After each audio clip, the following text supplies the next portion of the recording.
Здравствуйте, в студии Николай Борисов и обзор чрезвычайных происшествий.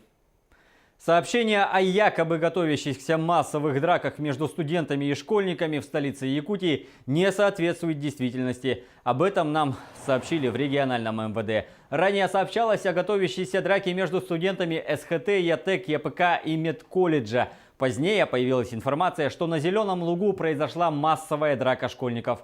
На место выезжало несколько нарядов полиции, однако никого обнаружить не удалось.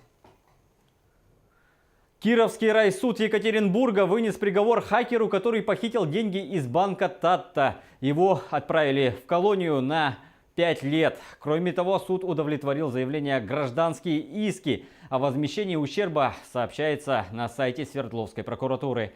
Маковкина признали виновным по 4 статьям Уголовного кодекса Российской Федерации. Участие в преступном сообществе, создание, использование и распространение вредоносных компьютерных программ, неправомерный доступ к компьютерной информации, мошенничество в сфере компьютерной информации. По данным следствия, Маковкин в составе ОПГ с помощью вируса ЛУРК похитил со счетов банков и компаний свыше 1 миллиарда 200 миллионов рублей. Вредоносное программное обеспечение позволило получить доступ к счетам клиентов банков, а также к компьютерной базе данных аэропорта Кольцево.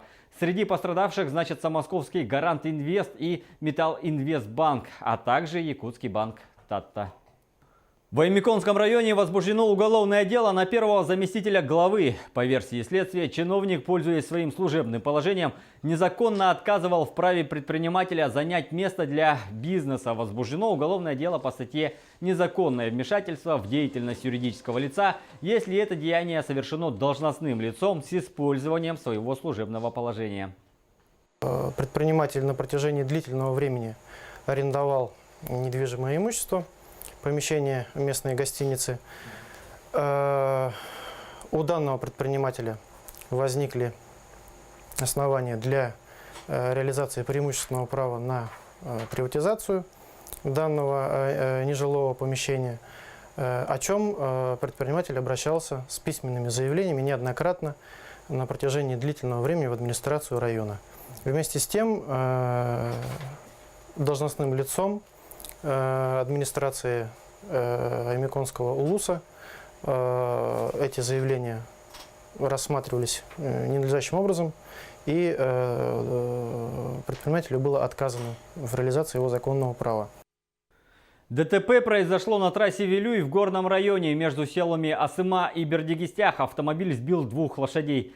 Подробности происшествия выясняются. Собранные телеканалом материалы переданы в управление ГИБДД. Горный трассы бойки гүрүлт көдәстер.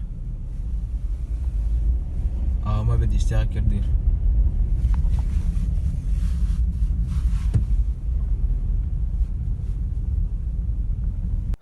В Мирнинском районе житель поселка Алмазный из-за ревности забил соперника до смерти. Инцидент произошел в начале августа, когда обвиняемый, разыскивая свою супругу, пришел в комнату общежития. Не обнаружив там жены, мужчина зашел в соседнюю комнату. Там он увидел супругу в компании хозяина жилища в обстановке, подтверждающей их интимные отношения.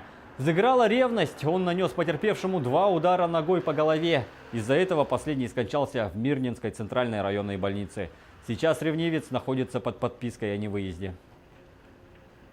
В Архангельске у здания ФСБ прогремел взрыв. 17-летний подросток привел в действие самодельную бомбу, рассказывает Никита Конев.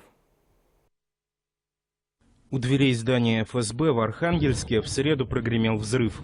По данным Следственного комитета, 17-летний подросток привел в действие устройство, собранное дома. Он пришел в приемную рано утром. На проходной опустил руку в рюкзак, и уже через секунду сработала бомба. Мощность предварительно оценивают в 250-300 грамм тротила.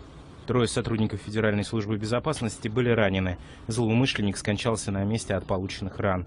СК возбудил уголовное дело по статье «Теракт». Следователи намерены выяснить мотивы юноши. В российской прессе тем временем появляются сообщения о том, что нападавший учился в местном политехническом колледже и был анархистом, и даже предупреждал о своих намерениях в одном из тематических чатов. Он считал, что ФСБ фабрикует дела и пытает людей. Сразу после взрыва во всех государственных учреждениях и местах скопления людей усилили безопасность, опасаясь, что у подростка могли быть сообщники. однако позже выяснилось, что он действовал в одиночку. Верховный суд Пакистана отменил смертный приговор христианке, обвиненной в богохульстве. Это решение вызвало массовые протесты сторонников ультрарелигиозной исламистской партии. Радикалы требуют повесить оправданную женщину и угрожают судьям расправой, рассказывает Сергей Берец. Осужденная за богохульство христианка Айша Биби оправдана Верховным судом Пакистана. Такое решение возмутило приверженцев законов шариата, что побудило власти принять усиленные меры безопасности. Они опасаются гнева и насильственных действий со стороны радикальных сторонников исламистских политических сил.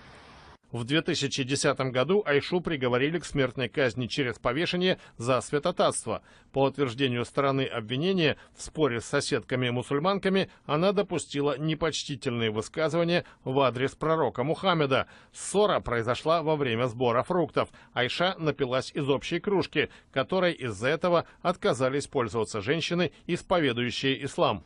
Это и послужило причиной конфликта и обмена оскорблениями. 8 лет спустя адвокаты Айши, матери 4 детей, выиграли апелляцию. Член Верховного суда Сакиб Насир от имени коллег заявил, что терпимость является основополагающим принципом ислама, который отвергает несправедливость и угнетение человека.